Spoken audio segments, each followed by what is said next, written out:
നമസ്കാരം, news prime മലയാളത്തിലേക്ക് സ്വാഗതം. പലതവണ കേന്ദ്രം കേരളത്തിന് നിർദ്ദേശം നൽകിയത്രേ, ഇന്ന സ്ഥലത്ത് ഇന്ന സമയത്ത് മണ്ണിടിച്ചിൽ ഉണ്ടാകും, അതുകൊണ്ട് വേഗം രക്ഷപ്പെട്ടോളാൻ.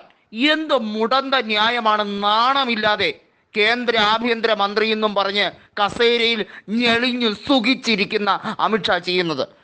അമിത്ഷായുടെ തൊലി ഉരിച്ചുകൊണ്ട് തന്നെ കെ.സി. വേണുഗോപാൽ പാർലമെന്റിൽ കൃത്യമായ കണക്ക് വിവരങ്ങൾ പറഞ്ഞു. നിങ്ങൾ രാഹുൽ ഗാന്ധിയുടെ വയനാടായതുകൊണ്ട് മനഃപൂർവ്വം അവിടെ സഹായഹസ്തം നൽകാതെ നിങ്ങൾ കാണിക്കുന്ന ഈ അനീതി, ഈ കൊടും ക്രൂരത, ഈ പൈശാചികത, ഇതിനെ മറുപടി പറഞ്ഞേ മതിയാവുകയുള്ളൂ. ജനങ്ങളുടെ നികുതി പണം കൊണ്ടാണ് നിങ്ങളൊക്കെ ഇങ്ങനെ സുഖലോലുപരായി ഇരിക്കുന്നത്. അതുകൊണ്ട് നിങ്ങൾക്ക് ഒരു രീതിയിലും പ്രതിബദ്ധതയില്ല എന്നുള്ളത് ജനങ്ങളെ ബോധിപ്പിക്കേണ്ടത് ഞങ്ങൾ പ്രതിപക്ഷത്തിന്റെ കൂട്ടുത്തരവാദിത്തമായി മാറിക്കഴിഞ്ഞിരിക്കുന്നുവെന്ന് സഭയിൽ ഇതിനോടകം തന്നെ കെ.സി. വേണുഗോപാൽ പറഞ്ഞു കഴിഞ്ഞിരിക്കുന്നു. എന്തിനും ഏതിനും പ്രതിപക്ഷ നേതാവിനെ കുറ്റപ്പെടുത്താനാണ് നിങ്ങൾക്ക് സമയം. രാഹുൽ ഗാന്ധി എന്ന വയനാടുകാരുടെ സ്വന്തം പുത്രനെ അപമാനിക്കാവുന്നിടത്തോളം എല്ലാം നിങ്ങൾ അപമാനിച്ചു. 2014 മുതൽ 2024 വരെ നിങ്ങൾ അദ്ദേഹത്തിന് പപ്പുമോൻ എന്ന് വിളിച്ച് കളിയാക്കി നടന്നു. നിങ്ങളുടെ ഒരു മുൻ നേതാവുണ്ട്, ഒരു വനിതാ നേതാവ്, അട്ടഹസിച്ചും ആക്രോശിച്ചും അവർ കാണിച്ച അഹങ്കാരത്തിന് കയ്യും കണക്കുമില്ല. എന്നിട്ടും രാഹുൽ ഗാന്ധി ജനങ്ങൾക്ക് വേണ്ടി അത് സഹിച്ചു. ഇനി സഹിക്കാൻ കഴിയില്ല. വയനാട്ടിലേക്ക് സഹായം എത്തിച്ചില്ലെങ്കിൽ നിങ്ങൾ കൃത്യമായി മനസ്സിലായിക്കോ, ഞങ്ങൾ പൊതുജനങ്ങളെ അണിനിരത്തി സമരഭൂമിയിലേക്ക് ഇറങ്ങുമെന്ന് കെ.സി. വേണുഗോപാൽ പറഞ്ഞു കഴിഞ്ഞിരിക്കുന്നു. സ്പീക്കർ ഓം ബിർളയ്ക്ക് ചുട്ട മറുപടി കൂടിയാണ് കൊടുത്തിരിക്കുന്നത്. എന്തിനും ഏതിനും ഒബ്ജക്ഷൻ പറയുന്ന നിങ്ങൾ ഒരു സ്പീക്കറാണോ എന്ന ചോദ്യമാണ് കെ.സി. വേണുഗോപാൽ ചോദിച്ചിരിക്കുന്നത്.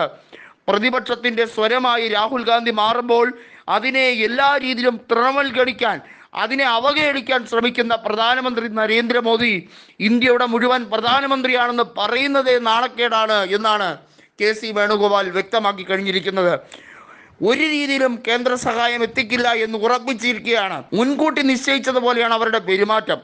ഇത് ദേശീയ ദുരന്തമായി പ്രഖ്യാപിക്കില്ല എന്ന് പറഞ്ഞപ്പോൾ തന്നെ നരേന്ദ്രമോദിയുടെ കൊടും ചതി എന്താണെന്നുള്ളത് ജനങ്ങൾ മനസ്സിലാക്കി കഴിഞ്ഞിരിക്കുന്നുവെന്നാണ് കെ.സി. വേണുഗോപാൽ പറഞ്ഞിരിക്കുന്നത്.